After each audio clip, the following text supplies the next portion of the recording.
Hello guys, welcome back to new video of anime encyclopedia. तो आज की इस वीडियो में मैं आज हाई स्कूल बेबी सिटर को एक्सप्लेन करने वाला हूं। तो ये है पार्ट 1। अगर इस पार्ट पे अच्छा रिस्पॉन्स आया तो मैं नेक्स्ट पार्ट बनाऊंगा इसका। और वीडियो स्टार्ट करने से पहले चैनल को सब्सक्राइब कर दो। रुचि और कटारो दो भाई है जिन्होंने एक प्लेन एक्सीडेंट में अपने माता पिता को खो दिया था। वो बेसहारे हैं, जिन्हें देखते हुए एक हाई स्कूल की चेयरमैन उन्हें अपने पास बुलाती है। इस चेयरवुमेन ने भी उसी प्लेन एक्सीडेंट में अपने परिवार को खोया था। ये चेयरवुमेन इन दोनों को अपनी फैमिली बनाना नहीं चाहती, बल्कि जो रुचि है बड़ा भाई है उसे स्कूल की बेबी सिटर बनने के लिए कहती है, क्योंकि उसके पास उसके छोटे भाई की देखभाल करने का एक्सपीरियंस है। पर फिर भी वो रुचि का इंटरव्यू लेती है और जब वो सेटिस्फाई हो जाती है तो वो उसे ये बेबी सिटिंग का वर्क दे देती है। वो रुचि को स्कूल में पढ़ाएगी और उसे स्कूल के बाद बेबी सिटिंग का काम करना होगा। रुचि खुश हो जाता है। फिर वो चेयरवुमेन अपने सेक्रेटरी साइकोवा को इन भाइयों को स्कूल के डे केयर रूम में ले जाने के लिए कहती है। साइकोवा रुचि को बताता है कि तुम्हें स्कूल के एम्प्लॉय के बच्चों की देखभाल करनी है। वैसे ये जो डे केयर है वो स्कूल के फीमेल टीचर के लिए बनाया गया था, लेकिन वॉलंटियर की कमी और फंड की कमी होने के कारण इसे शॉर्टेंड किया गया था। इसलिए चेयरवुमेन ने तुम दोनों को यहाँ पर बुलाया है ताकि तुम ये क्लब शुरू होने में मदद कर सको। ये दोनों वहाँ अंदर जाते हैं और उन्हें कुछ बच्चों के साथ एक आदमी दिखता है जिसका नाम यूसाइडा।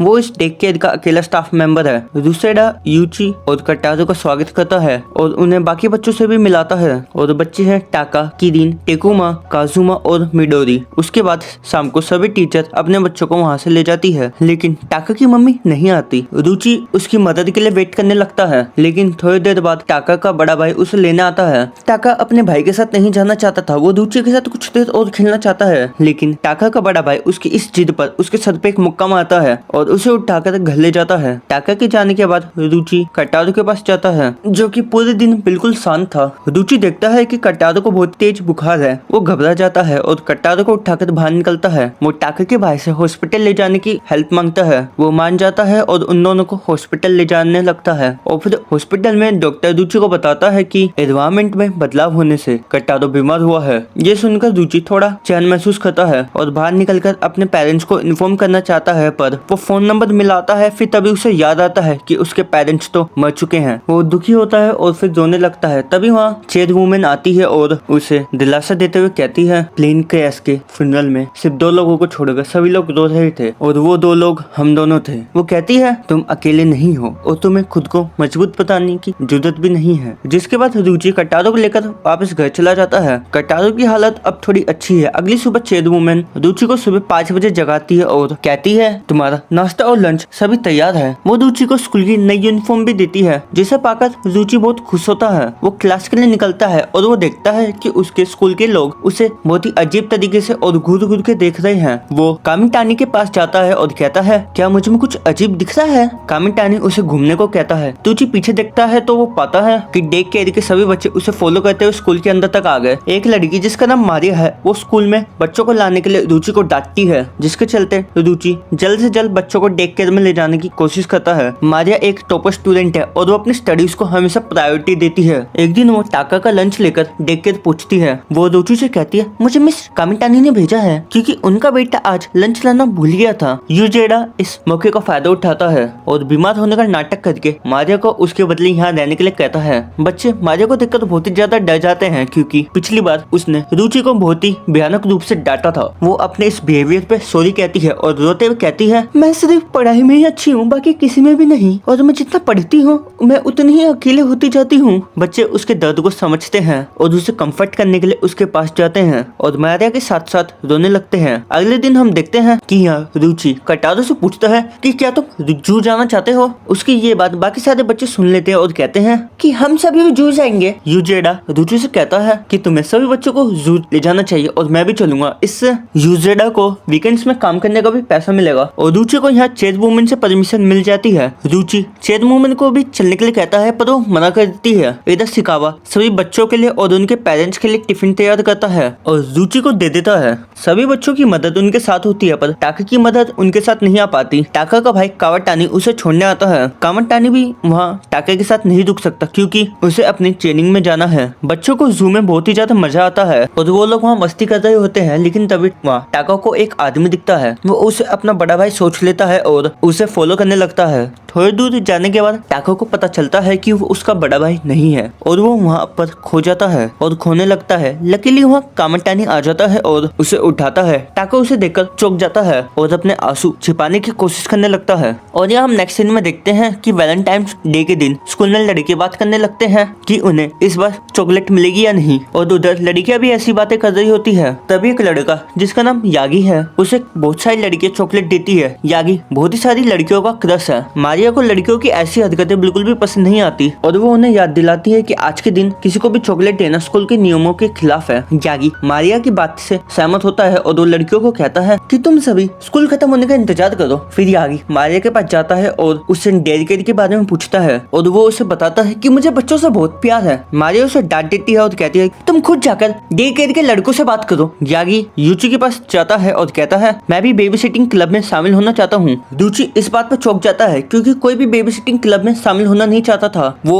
यागी के इस प्रपोजल को एक्सेप्ट करता है। यूची देखता है कि यागी को यहाँ के सभी बच्चों के बारे में पता है। वो एक एक कर सभी बच्चों की तारीफ करते हुए कुछ अजीब तरीके से बच्चों के साथ घुल मिलने की कोशिश करता है। इसी बीच मारिया दो लड़कों को ये कहते हुए सुनती है कि यागी बच्चों को अजीब तरीके से देखता है। ये सुनकर मारिया डर जाती है और वो डेक केयर की तरफ भागने लगती है। वहाँ वो देखती है कि यागी के नाक से खून निकल रहा है। तभी वहाँ यागी का एक दोस्त निंगुन आ जाता है और वो यागी को यहाँ से भाग ले जाता है क्योंकि उसे लगता है कि ये जगह यागी के लिए ठीक नहीं है। बच्चे मारिया को देखकर बहुत ही ज्यादा खुश होते हैं और सब मारिया से चॉकलेट मांगने लगते हैं, लेकिन वो गुस्से से मना कर देती है। ये सुनकर सारे बच्चे रोने लगते हैं और ये देखकर मारिया कहती है अगर तुम सब बच्चे कल तक इंतजार करोगे तो मैं तुम सबके लिए एक स्वादिष्ट मिठाई लाऊंगी। ये सुनकर सारे बच्चे खुश हो जाते हैं। घर जाते वक्त रुचि मारिया को कुछ चॉकलेट देता है और उसकी तारीफ भी करता है। ये सुनकर मारिया शर्म से लाल हो जाती है। और नेक्स्ट डे रुचि की फिजिकल एजुकेशन की क्लास होती है और उनके ग्रुप के कुछ लड़कों को फर्स्ट पीरियड की ये क्लास बिल्कुल भी अच्छी नहीं लगती क्योंकि इस टाइम बहुत ही ज्यादा ठंड होती है। अचानक यूजेडा वहाँ बच्चों के साथ आ जाता है। रुचि के दोस्त उन्हें पकड़ने के लिए उनके पीछे भागते हैं ताकि इससे उनका शरीर गर्म हो जाए। और इसी बीच रुचि देखता है कि टाकुमा को एक मिस्टीरियस सा बंदा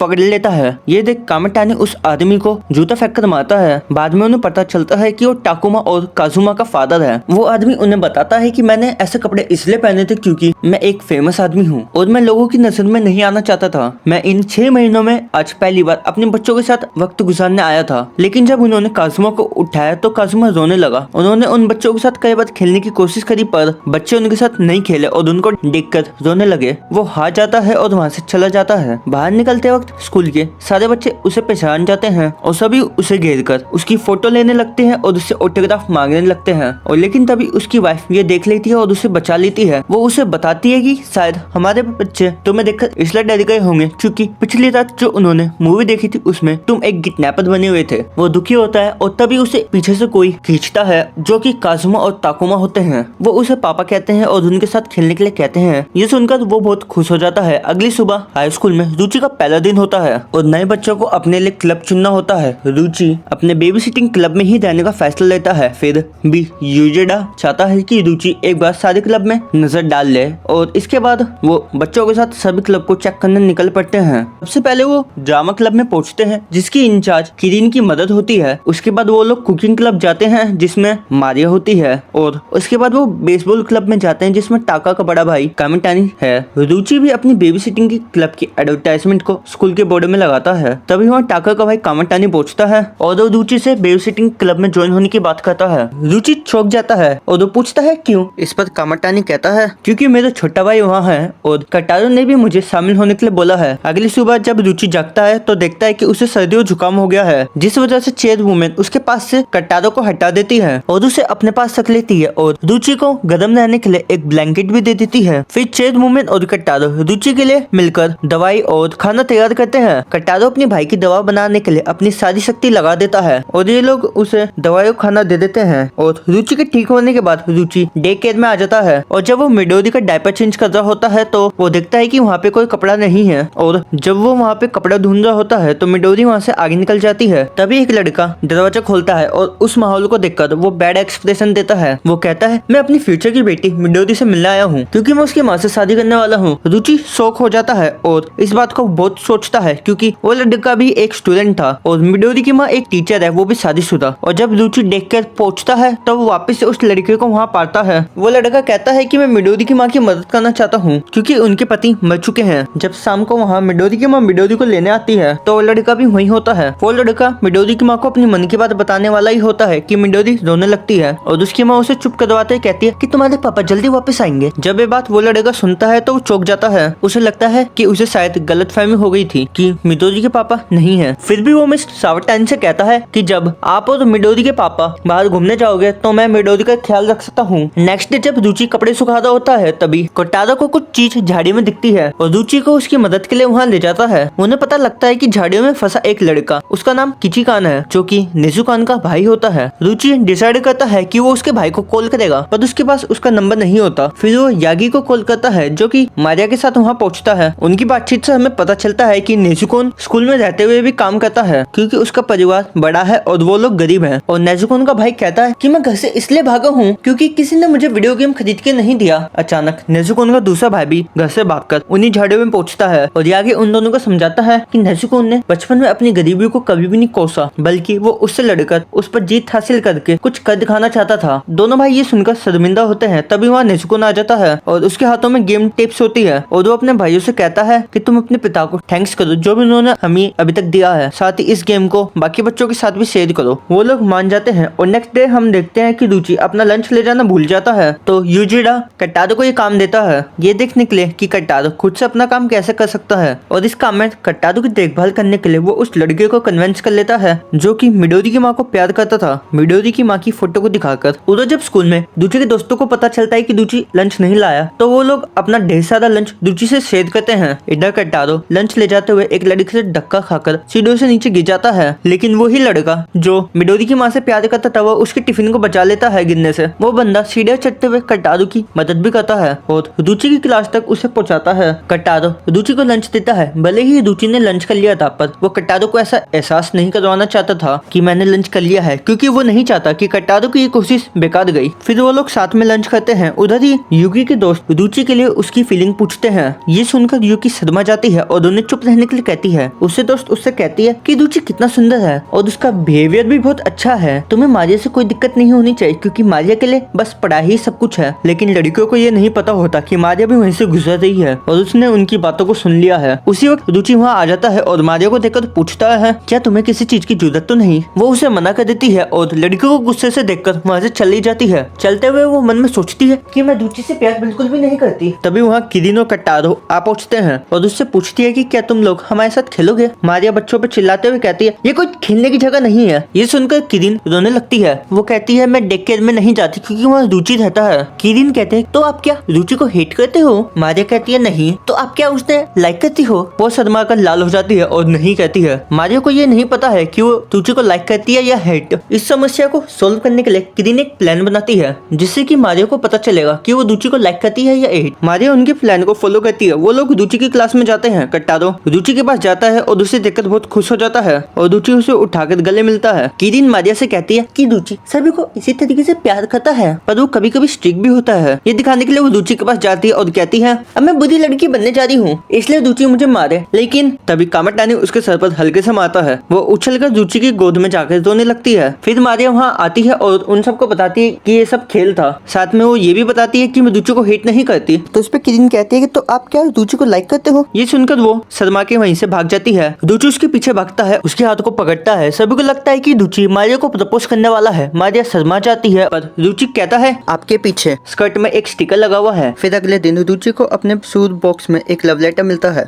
युकी और उसके दोस्त ये देखते हैं। युकी अपने दोस्तों को बताती है कि मेरा काम नहीं है। उसी वक्त वहाँ मारिया आती है और उसे रास्ते से भीड़ हटाने को कहती है। तभी रुचि का एक दोस्त उससे वो लेटर ले लेता है और पढ़ने लगता है। उस लेटर में रुचि को प्रपोज किया गया था और सुबह उसे मिलने आने को कहा था, पर लेटर में लड़की ने अपना नाम नहीं लिखा था। ये सुनकर सब चौंक जाते हैं और रुचि इसके बारे में पूरे दिन और पूरी रात भर सोचने लगता है कि वो लेटर किसने लिखा होगा। वो किसी भी चीज पे फोकस नहीं कर पाता। रुचि की ऐसी सिचुएशन देखकर चेयर वुमेन को लगता है कि रुचि को सर्दी जुकाम हो गया है क्योंकि उसका चेहरा बहुत लाल हो गया था और चेयर वुमेन उसे गर्म पानी में नहाने के लिए कहती है और सोने के लिए कहती है। अगले दिन जब रुचि और कट्टारो जब स्कूल जा रहे थे तब रुचि यही सोच रहा था कि उसे वो लेटर किसने दिया होगा और अचानक कट्टारो उसका हाथ छोड़कर कहीं गुम हो जाता है। रुचि कट्टारो को बहुत ढूंढता है और तभी उसे रास्ते में मारिया दिखती है और युकी भी होती है और ये दोनों ये जानने के लिए घर से निकले थे कि रुचि को वो लेटर किसने दिया होगा। रुचि उनसे कट्टारो को ढूंढने के लिए हेल्प मांगता है। तभी कामाटानी कट्टारो के साथ वहाँ आ जाता है और हमें पता चलता है कि कट्टारो ने रास्ते में एक छोटे से पेड़ में नींबू शिबू को देखा था तो वो रुचि के लिए उसको टोनने गया था ताकि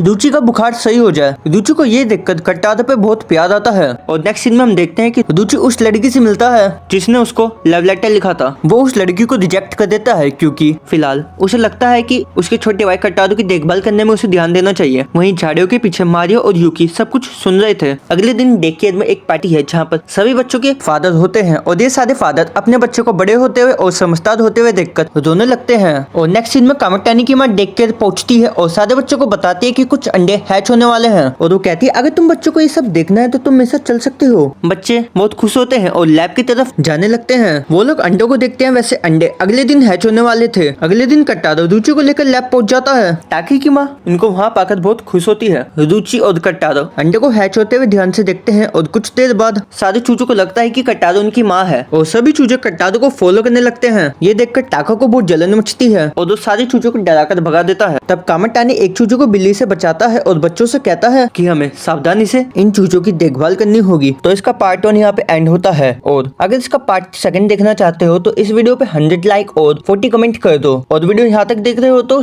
कमेंट में सुबतासी भी लिख के जाना। अगर सुबतासी की स्पेलिंग नहीं आती हो तो आप स्क्रीन पर देख ही सकते हो। नेक्स्ट वीडियो तक के लिए सायोनारा।